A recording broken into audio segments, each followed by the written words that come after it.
अग्निवीरों को लेकर इस वक्त की जो बड़ी जानकारी है वो ये कि बीएसएफ भर्ती में पूर्व अग्निवीरों को 10% का आरक्षण मिलेगा। बीएसएफ भर्ती में आयु सीमा में भी राहत मिलेगी अग्निवीरों को।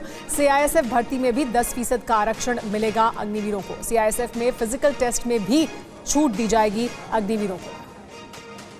अग्निवीरों के लिए एक नया प्रावधान किया गया है जिसमें सीआईएसएफ में भी फिजिकल टेस्ट में छूट दी जाएगी अग्निवीरों को। इसके अलावा 10% आरक्षण मिलेगा।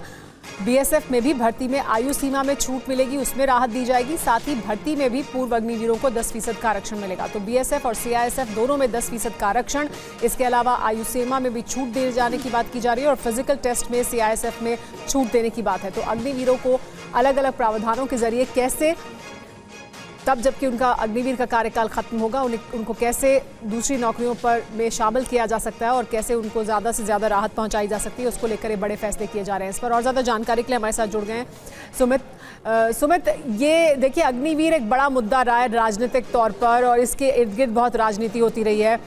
अब अलग अलग, पहले हमने हरियाणा सरकार को देखा कि उन्होंने कई प्रावधान किए ताकि अग्निवीरों को नौकरियों में तरजीह दी जा सके और ये सुनिश्चित किया जा सके कि उनको अग्निवीर का जब उनका कार्यकाल खत्म होगा तो उनका एक भविष्य हो। अब इसी के तहत हम देख रहे हैं सीआईएसएफ और बीएसएफ में भी इस तरह की छूट की बात की जा रही है।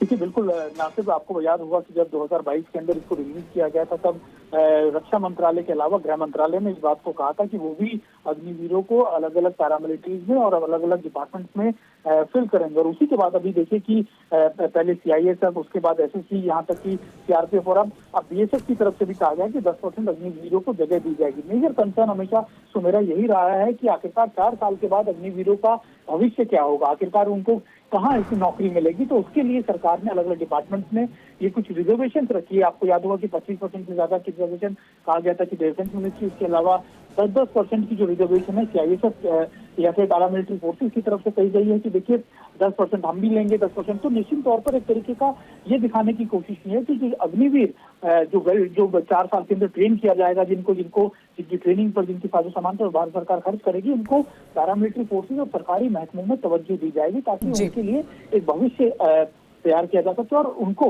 डिपार्टमेंट्स को, पैरामिलिट्री को ट्रेन सोल्जर्स या ट्रेन फोर्सेस मिल सके। जी सुमित, जो संशय उठाए जाते रहे उसको एड्रेस करने की कोशिश की जा रही है।